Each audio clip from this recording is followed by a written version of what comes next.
The LG V20 is here, and today I'm doing a video about the T-Mobile Sprint merger. So yesterday, April 1st, T-Mobile and Sprint merger has been completed. So they are officially merging. Of course, it's official, it's completed, everything is done. So I'm on CNN.com here, and it says that T-Mobile and Sprint are finally merging. What you need to know about the $26.5 billion deal there, so that's pretty nice.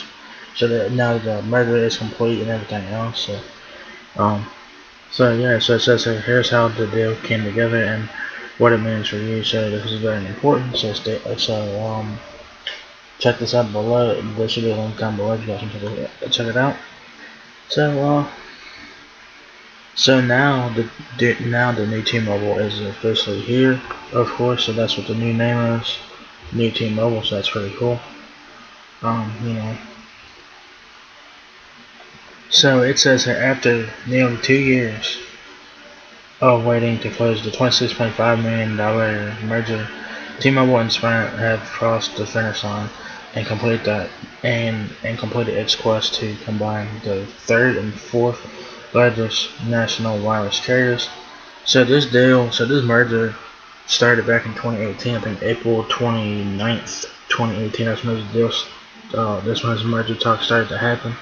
It was almost 2 years ago now. The merger is finally completed. It's finished, so we'll just have to now all we have to do now is just wait. The merger came less than 2 months after a U.S. District Court gave the green light to the deal in a ruling that went against 14 state attorney generals who opposed the transaction. The attorney general decided against appealing the district court decision, so here we are. Now that the deal is finally closing, it could bring a seismic shift in the mobile world.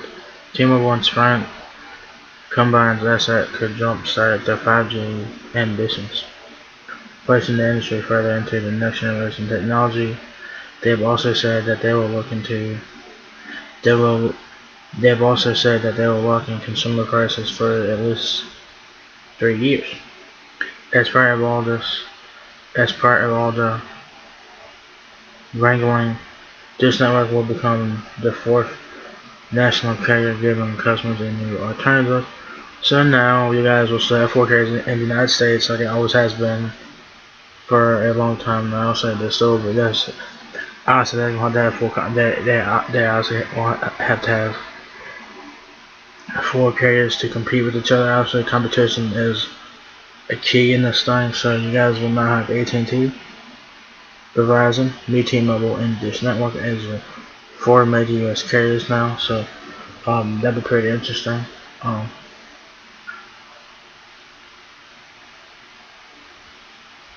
So it says here what's next. The new company is returning the T-Mobile name. T-Mobile CEO John Legere has stepped down from his role. So we got some good news and we got some bad news as well. The good news is that the T-Mobile Sprint merger is completed, but the bad news is that John Legere has stepped down as CEO of T-Mobile, so he is no longer the CEO anymore. And now the new CEO, or now this new CEO was T-Mobile's COO, and his name is Mike Severant. I'm probably pronouncing his last name wrong, but that's the new CEO of New T-Mobile is this guy right here. So that's the new CEO for New T-Mobile right there. It says that he's been moved into the CEO chair to run day-to-day operations of the merged company. It says right about how this might affect you. CNET breaks down everything you need to know about the mega mobile merging. Alright, so this is very important to read. T-Mobile and Sprint have long courted each other. The logic is simple. Verizon and AT&T are far bigger than either of the two companies. A merger will create a stronger competitor. So that's why T-Mobile and Sprint merged, because T-Mobile and Sprint, they were kind of like the bottom two carriers in the U.S. in terms of you know, coverage and stuff like that. And they figured, why not merge, and that will create a stronger competitor, and we'll see how this thing plays out, of course. By now, actually, T-Mobile and Sprint tried twice before. If you guys remember, they tried it in like 2014, I think it was. They tried it in 2014, but that deal fell. That deal did not happen. It fell through. It did not get the green light like it did this summer around. In 2014, like I just mentioned, Sprint's parent, SoftBank, floated the idea of a deal with T-Mobile, but regulators in the White House were keen on keeping four national competitors. So with T-Mobile and Sprint merging, you now have to have a fourth carrier to compete with the other three. So that's where Dish Network is coming in. So they tried it in 2014. They said that they tried it twice. So in 2014, they was not keen on that. I mean, they were, I guess they did not like the idea of it then. But now they got the green light. So now the T-Mobile Sprint merger has closed. And so yeah, it says the current administration and the FCC have been more open to deals, which is why both sides got close to an agreement in 2017. The deal fell apart in the latter part of that year when SoftBank and T-Mobile parent Deutsche Telekom couldn't agree on how much control each side would get. So they tried it. They tried it twice, and like I said, they tried it. I remember the 2014 merger deal. I remember the 2014 merger talks. I remember that. The 2017, I don't know about that one, but they tried it twice before, 2014 and 2017. Both attempts were failures, but now this time is a complete success. It says, why has the merger dragged on? The deal won the backing of the FCC and the Justice Department last year, but attorney generals from 14 states and the District of Columbia, led by New York Attorney General Loretta James and California Attorney General Xavier Becerra, or whatever you say his name, banded together in a multi-state lawsuit to stop it, arguing that the merger would deprive customers of the benefits of competition and drive up prices for cell phone services. So that's why you had people wanting to block the merger, because they felt that the merger would deprive customers of benefits of competition, and it would drive up prices for cell phone services. So that's why the people were trying to block the merger. So says, what's the deal with satellite TV provider Dish? Says to get the Justice Department to sign off on the merger, Dish agreed to buy Sprint's prepaid brand Boost Mobile and acquired some wireless spectrum. The deal also gives Dish access to T-Mobile's network for 7 years while Dish builds its own 5G offering. The whole purpose of this agreement is to create another nationwide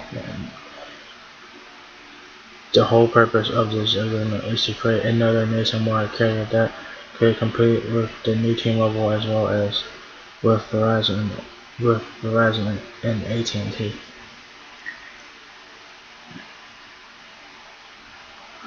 Says this isn't actually starting from scratch. The company has spent years accumulating spectrum, radio airwaves that could be used to build a wireless network. T-Mobile also has a deal to potentially lease Dish's unused 600 MHz spectrum for use in its own 5G rollout.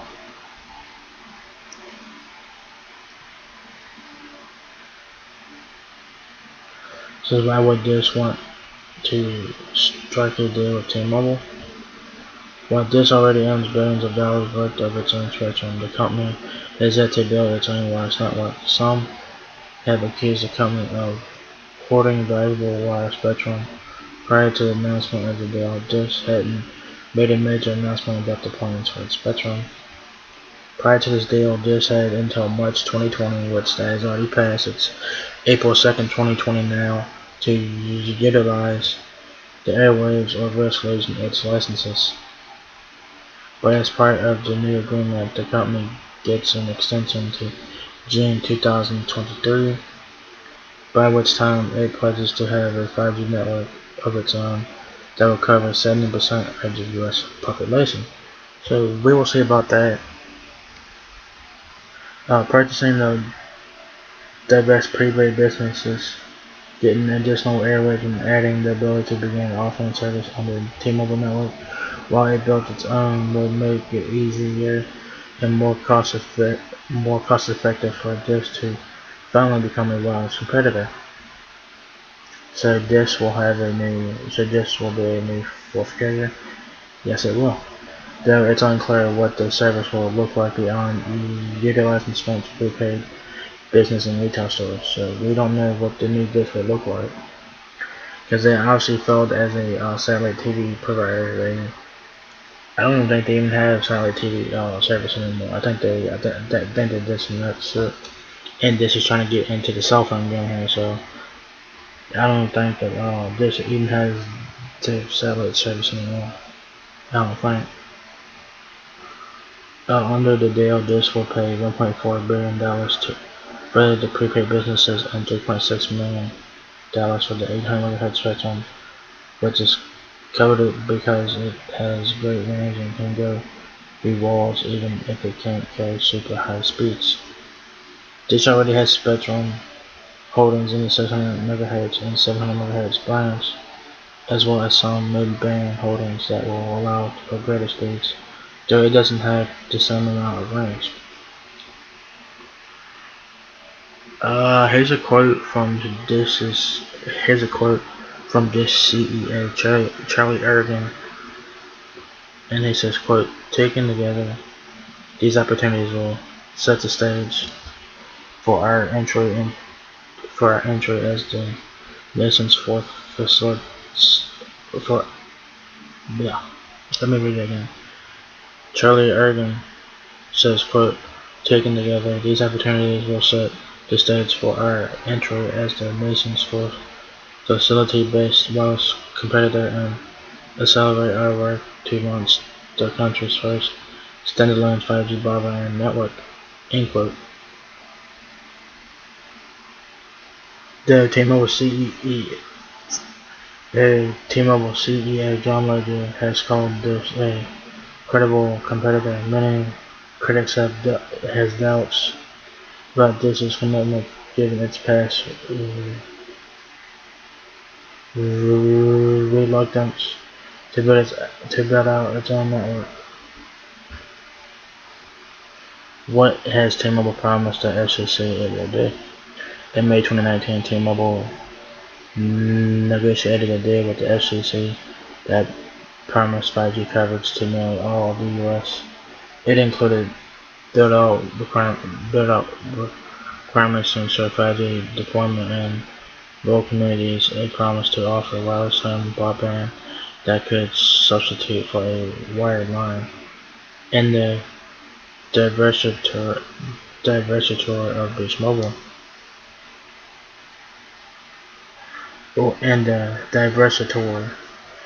Mobile. Specifically, as part of the FCC's deal, the new T-Mobile would meet several 5G network coverage benchmarks.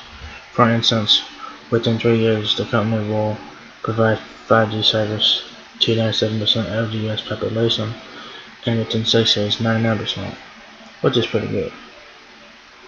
For rural Americans, the coverage will be 85% within 3 years and 90% within 6 years, so that's pretty good there. Y'all guys know it does take time to build out, towers and stuff like that. It takes time to build a 5G network. It does take time, so you have to be patient with that. So yeah. What was I? It says T-Mobile has also promised to offer a broadband alternative to rural customers, and has guaranteed that 90% of Americans will see mobile broadband service at speeds of at least 100 megabits per second if the deal is approved. In addition to promises of the 5G rollout, T-Mobile also agreed to divest Boost Mobile, but keep its T-Mobile prepaid brand Metro by T-Mobile.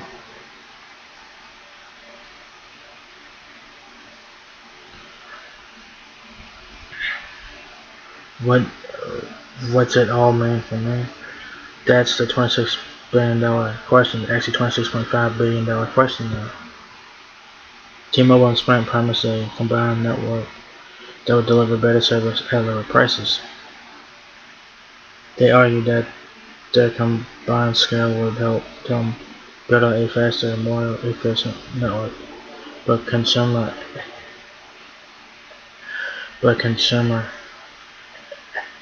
advocacy groups disagree. Here's a quote from Matt Wood. He was Vice President of Policy and General Counsel of Free Press, and he says, quote, "This deal would be most harmful to two carriers' poorer and more urban customer base.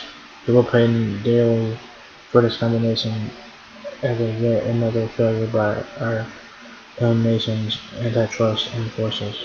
End quote. Then he goes on to say, "This approval is nothing but bad news for people who already pay too much for essential communication services."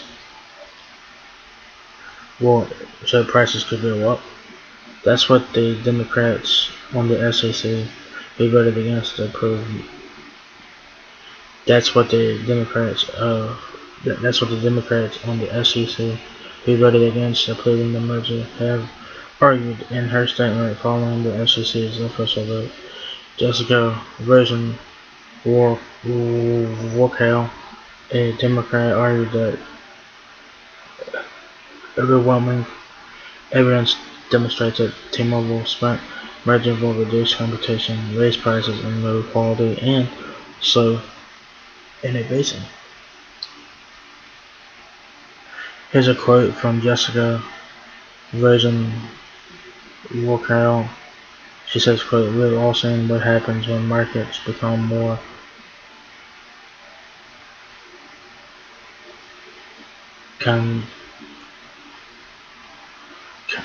concentrated after a merger like this one." End quote. Then she goes on to say, quote, "In the airline industry, it brought us baggage fees and smaller seats. In the pharmaceutical industry, it led to a handful of drug companies raising the prices of life-saving medications. There's no reason to think this time will be different." End quote. The companies have agreed not to raise prices for 3 years if the deal goes through, which it is going through now. It's closed, it's official, it's happening. So they agreed that they will lock prices in for 3 years, and after the 3 years they would look at price ends and stuff like that. What was it? But after that, all bets are off. There's a reason why Wall Street likes this deal. Financial analysts think the industry is a little too competitive and that removing one player could ease the pressure. Following the court's decision in the state's lawsuit, Rosenworcel expressed her disappointment. She says, quote, "I am concerned that antitrust enforcement is not working for consumers." End quote. Then she goes on to say, quote, "Going forward, it is absolutely essential that the FCC enforce the promise made by those companies in their effort to secure approval from this agency. Any other outcome would be unacceptable." End quote. So this is a long as article. I suggest you guys read this thing. It says what happens to existing service plans. And I'm sure a lot of people have questions about this stuff. Of course, you guys know people have questions about it. The company said it would take about 3 years to migrate customers over to the T-Mobile network. Both companies support LTE T-Mobile's older network is based on a technology called GSM, and Sprint is based on CDMA, two incompatible networks. So you guys know that T-Mobile is GSM, Sprint is CDMA.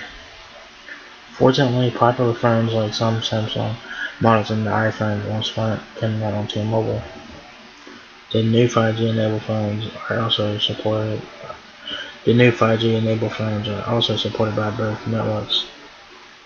Server says there are about 20 million Sprint phones that are compatible with T-Mobile, so that's pretty good. Like the newer phones now, they have support for GSM and CDMA networks, so it's pretty cool there. So if you guys buy a phone within like the last 4 or 5 years, you guys have that option for GSM and CDMA because most phones now within like the last 4 or 5 years they support CDMA and GSM networks. So eventually the idea is to get everyone onto T-Mobile network. What about 5G? One of the crucial parts of T-Mobile Sprint agreement for merging is the move to 5G. 5G is a new thing, and that's a new toy right now. Everybody wants 5G service. Everybody wants 5G right now. 5G is the hot thing right now. Everybody wants 5G. The company said neither can build the 5G network they want without a combination. So that hardly would have been the rhetoric had US either side before this deal was announced.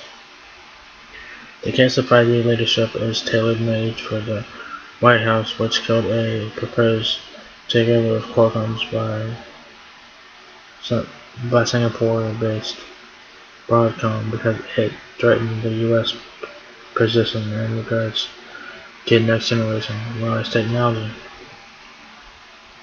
T-Mobile and Sprint said that they will invest roughly $40 million in 5G over the next 3 years, potentially creating new jobs, which are good. How does this combination help with 5G? It's all about spectrum, or the radio airwave each company holds. T-Mobile owns a large swath of lower frequency spectrum, like 600 MHz, which is great for covering long distances, but at lower speeds. It also has a super high frequency band known as millimeter wave spectrum, which gives you greater speed and capacity, but at a short range. Sprint has plenty of spectrum in the mid-band, a sort of compromise between the two. The combined portfolio of radio waves provides superior coverage in terms of both speed and capacity, particularly in rural areas. Here's a quote from T-Mobile's chief technology officer, No Galway, and then they say, quote, as we move forward and drive this major investment in a combined network, every dollar we spend here will be a 5G dollar, end quote. So, do you guys have the T-Mobile Sprint merger is completed? It's happening. It's official. It's happening. It's closed. Y'all guys can read this article for yourselves to get a little more about it and all that. But if you guys have questions, if you guys have questions, I'm sure that most of you guys do have questions about this stuff, which is normal, guys. So this is a new thing. After 2 years of merger talks, the merger is now finally closed. It's official. It's happening. So yeah, pretty cool, and we'll see how it will unfold. So yeah, if you guys have any questions, you can ask your attorney general. You can ask T-Mobile's fine. You can ask anybody in the wireless industry. If you ask anybody in the wireless industry, the financial industry, and stuff like that, and I also suggest you guys read this article as well and read it thoroughly, because it does have a lot of questions that I'm sure a lot of people. I'm sure it does have a lot of questions and answers that people are probably asking themselves about this merger. So read this article very carefully, and yeah. So what do you guys think about the T-Mobile Sprint merger finally closing? It's now official. So after 2 years of merger talks, the deal is finally complete, and we can move on with this merger, and we'll see what happens with this, and we'll see how it plays out. So yeah, that's pretty much it for this video. So if you guys enjoyed this video, give me a thumbs up, guys. If it helps me out a lot, please rate, comment, subscribe. Thank you very much for watching my video, and I will catch you guys in the next one.